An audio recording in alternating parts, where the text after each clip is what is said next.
What's up, everybody? Welcome. It is a emergency Wednesday morning. Cookie Monster here with some breaking news in the NFL. I'm about to go play some golf, but then I saw this come across. My buddy John Dickinson said, "Do you see this trade?" And I said, "Oh my God, Stefon Diggs just got traded from the Bills to the Texans, and Zay Jones was not in the deal. How could that happen?" All right, so here's the breaking news from Adam Schefter on Wednesday morning. By the way, I do sound a little bit better than yesterday. I don't know if you can tell. I feel a little bit, I can tell a slight difference. Better every day. Vocal cord surgery over a week and a half ago. For those of you who didn't hear the news, everything's fine. I'm not in pain. Doctor said I can talk. All right. Schefter, the Bills trade Stefon Diggs to the Texans. Now, the second this story gets broken, he writes, for draft pick compensation. So immediately, you know, this was not a big time trade in terms of compensation. And then 4 minutes later, here's the compensation. The Bills get a second round pick. That's what they got. Bills get a second round pick for Stefon Diggs. The Texans get Diggs. They get a sixth in this year's draft, and they get a fifth in next year's draft. This is a far cry from Brandon Aiyuk is going to get you the 17th pick and the player. And it's another example of why Brandon Aiyuk ain't going anywhere. Brandon Aiyuk's not getting traded. Now, you might say, hold on a second. Stefon Diggs is older. That's true. He's 30, 31 years old. He'll be 31 years old in November. A 30-year-old player. So 4 or 5 years, almost 5 years older, 4 years older. He's cheaper than what Aiyuk will be on his next contract. We're talking about like under a $20 million a year player for the Texans. He's a bigger diva. Aiyuk's not a diva. Now, people hate the diva word, but Diggs is in the category of receivers that throw fits on the sidelines, right? There's a bunch of those. Brandon Aiyuk ain't one of those. Deebo Samuel is not one of those. Like, that's one of the big separating factor with the 49ers receivers. They don't make it about them on the sidelines during the game when they're unhappy. A.J. Brown, when the team's running the ball, has to be calmed down. DK Metcalf, like Draymond Green out there. Stefon Diggs, making it about him on the sideline. So, here are the things that are different. Here's something else that's different. For 4 straight years, this guy's a 100-catch player. I mean, you go back and look, 107 last year, 108 the year before, 103 the year before that, and 127 the year before that. He's a very, very, very productive player for Buffalo in his 4 years. We're actually just past the 4-year anniversary of the last time Stefon Diggs was traded. Stefon Diggs was traded March 20th of 2020. He was traded from the Vikings. Sorry about that. He was traded from the Vikings March 20th, 2020. He was traded from the Vikings to the Bills. 4 years ago, he was traded for a first, a fifth, and a sixth. Now here he is traded with a fifth and a sixth for a second. You're not trading Brandon Aiyuk for a second-round pick. Now, some people might argue, well, you'd get a little bit more for Brandon. He's younger. Okay, not as productive. And will be more expensive. So, in the end, I think it all kind of balances, even though there are differences between these two guys. And you go, well, in 2 years, Brandon will be the more productive player maybe, because then he'll be in his prime. And Diggs, could be past his. Okay, maybe. That may be the way it plays out. But I think this is evidence that report that I've long shot down many times, that the Niners were asking for 17 and Zay Jones. It makes sense that the Niners would ask for 17, I guess. Doesn't make sense they would ask for Zay Jones. And I said this at the time, if there was even a conversation, which I don't think there was, but if there even was, the Zay Jones piece was the Jags saying, or would be the Jags saying, all right, guys, 17, that is too rich for us. So you got to take a little salary back, or 17, give us your guy and a fourth. And the funny part about Aiyuk and the Niners is Aiyuk is worth more to the 49ers right now than the 17th pick. And he's not worth the 17th pick to the Jags. So these are all reasons why I don't think Brandon's not going anywhere.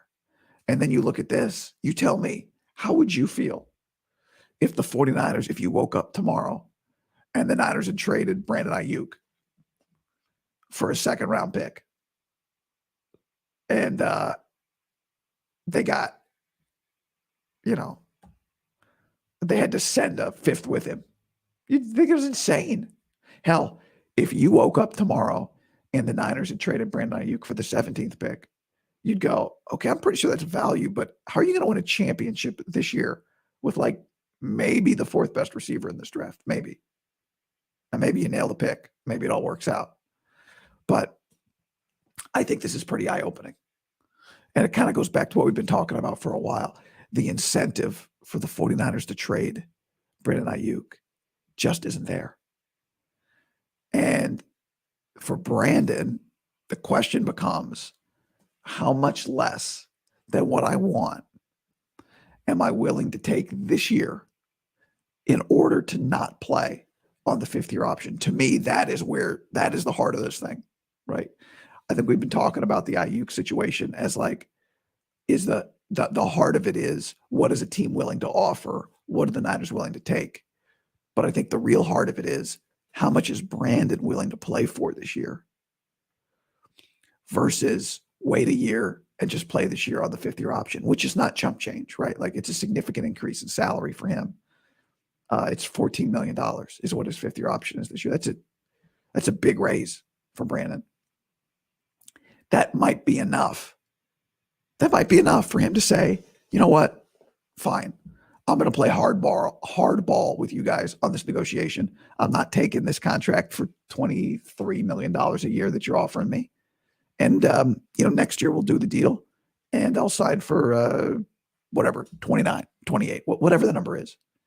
And I've said this many times, like, this idea that him and Debo are going to be a $55 million wide receiver room, I think it's unlikely based on the way the money will work for Brandon and based on the possibility that 2024 is Debo Samuel's last year on the 49ers. That's just a real possibility when you look at the salaries. Now, maybe he balls out and, they decide to keep him. But if you're thinking about, well, maybe next year they can trade Debo. Okay. Look at what the Bills just got. Debo Samuel. You're not getting a second round pick next year. Just if you're talking about trading him, which is fine. I mean, like, if you're moving off of Debo, it's because you want to save the money, and you might even be okay cutting him after June 1st next year when his dead cap number is in the single digits. Debo sneakily only 28 years old, right? Like, Debo, we're coming into his 6th year in the league. It's not like Debo's been around 10 years. But this guy has 100 catches for 4 straight years, and he just went for a second. Debo's, next year will be like 60 catches for 3 straight years, in that range. So just keep that in mind too, as you're thinking about, like, next year's the year to move off of Debo.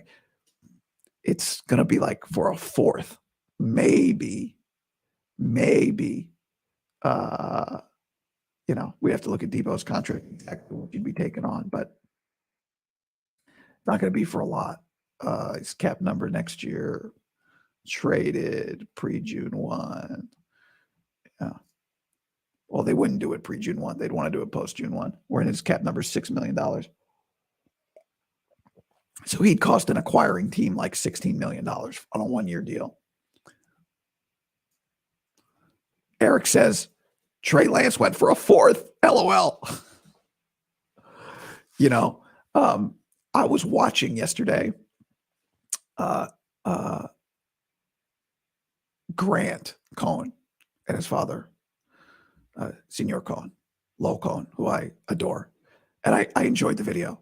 And I almost commented, and then they ended the video because I disagreed strongly with Grant that it was, and I did all year. I mean, this is not new. Like we had talked about it a lot, like in person at Niners camp. I thought the Niners did the right thing in trading Trey for a fourth. He had an interesting insight. He had an interesting thought. It was an interesting like talking point, which was now that Sam Darnold is gone and he didn't play, you didn't use him. Should you have kept Trey? That's even Lowell was like, you know what? This is a very interesting topic. And I agree. I think it's an interesting topic. Where I disagreed was, it's easy to look at it now and say, well, Sam didn't play. But I do think Darnold, I believe that our difference of opinion was I believed he was clearly the better player than Trey Lance by the time the season rolled around, by the time camp was ending. So I would have done that deal. We disagree on who was better. And there were several people out there who had the same opinion that Grant had. Not the same. There were some people that I think had the same opinion that I did, but it was an interesting way to look at it. But that aside, getting a fourth round pick for him is still wild. Yeah, I mean, we'll see what happens next year with Debo, whether he's back or not. But fourth round pick for Trey. Every time you think about that, you go, what is Dallas doing? Like, he is not, if they were to trade Dak, he's not the succession plan. If they were to trade Dak, say for a top 10 pick or top 15 pick, the player that they bring in, whether it be Bo Nix, Michael Penix, you probably couldn't get Jaden Daniels, but let's just say the Cowboys traded Dak for the Raiders pick.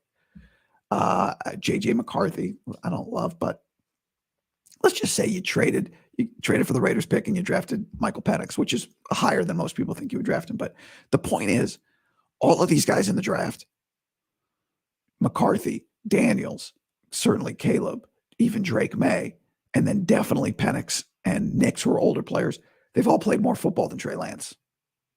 So, like, Trey Lance has played some NFL football. Those guys haven't played NFL football, but they're just more experienced football players. So if the Cowboys were to draft one of those guys and put him in a room with Trey Lance, like, those guys have played more football. They're more experienced football players, not more experienced NFL players, but more experienced football players than him.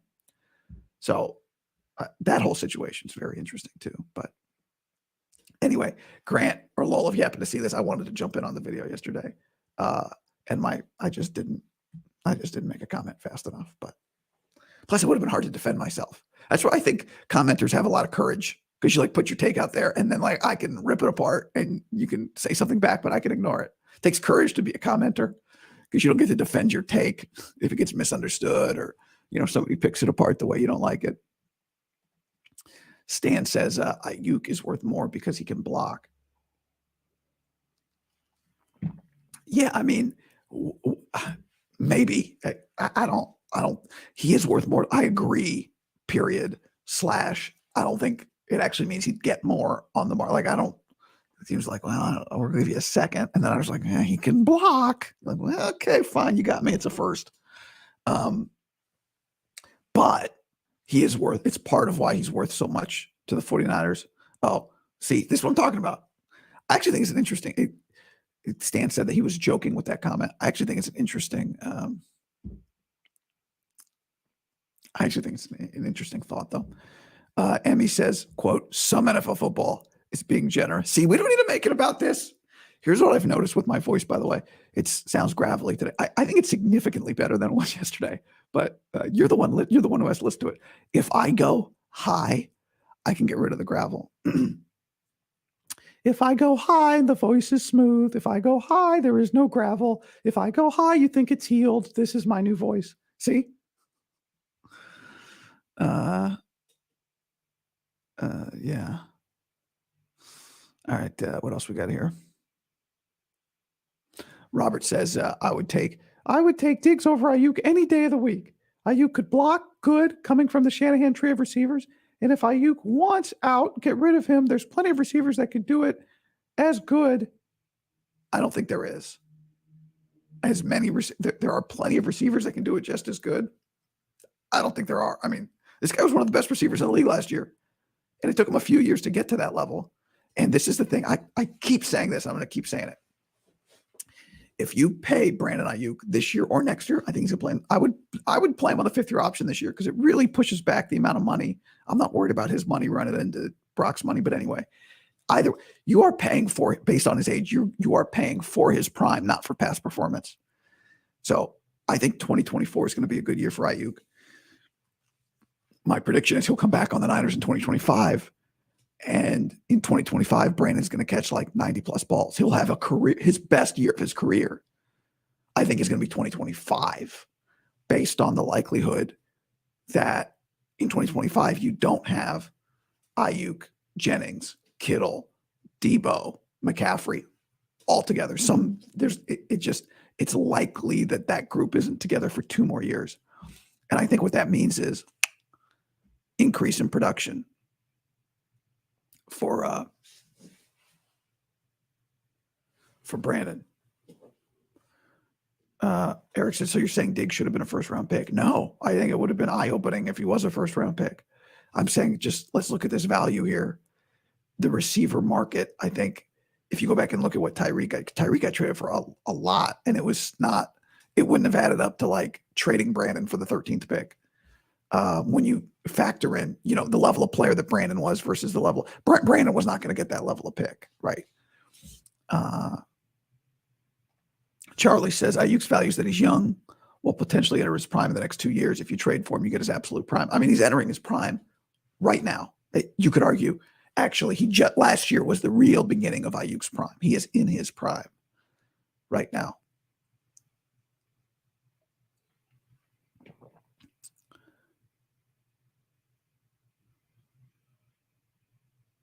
JC says Diggs has the Moss Teal reputation. Ask your guys, I'm not sure the second half of that means, but yeah, I mean, he's a pain. Clearly, it's pretty obvious. But a lot of star receivers are difficult. That's what another check in Aiyuk's box, right? Aiyuk isn't. I mean, I don't know if he's the perfect teammate. I'd leave that up to somebody else to say, but he's in terms of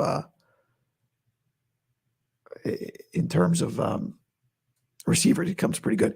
Andrew says you sound like the high talker on Seinfeld.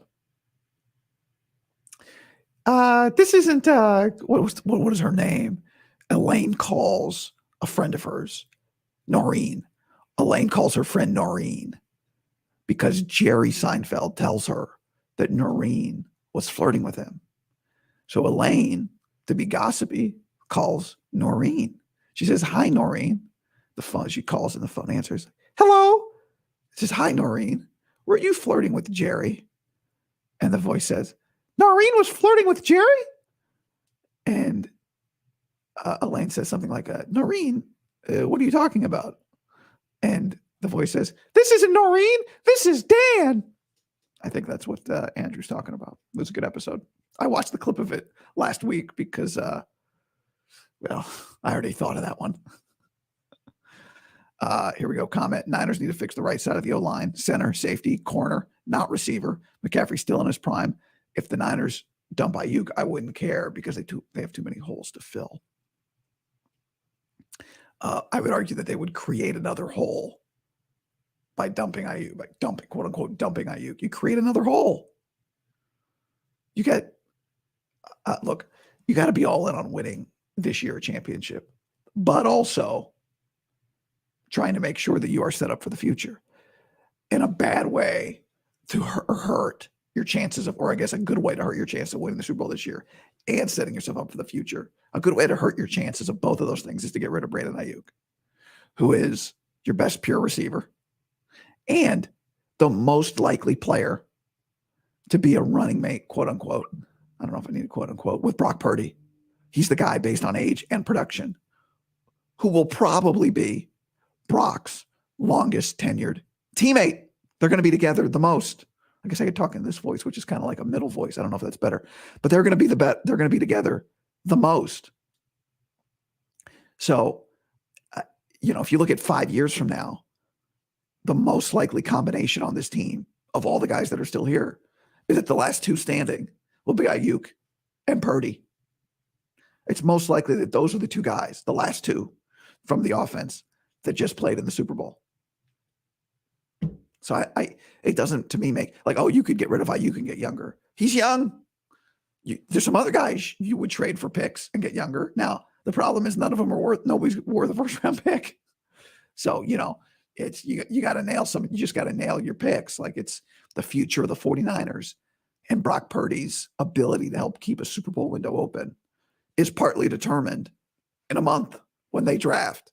Do they draft a future starting off all Pro Bowl offensive lineman?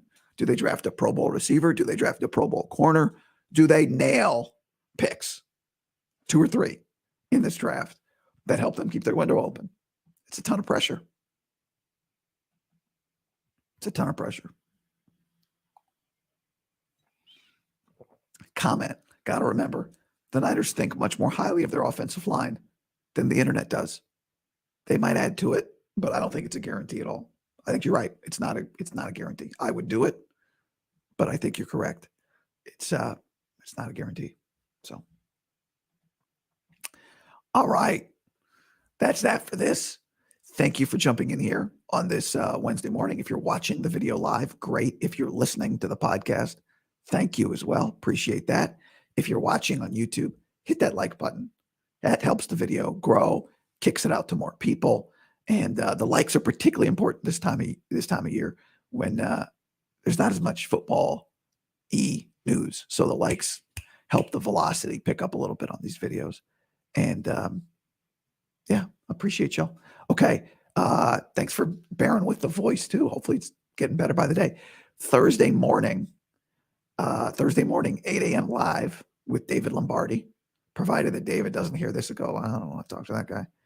And hopefully the voice will be better a little bit by bit tomorrow.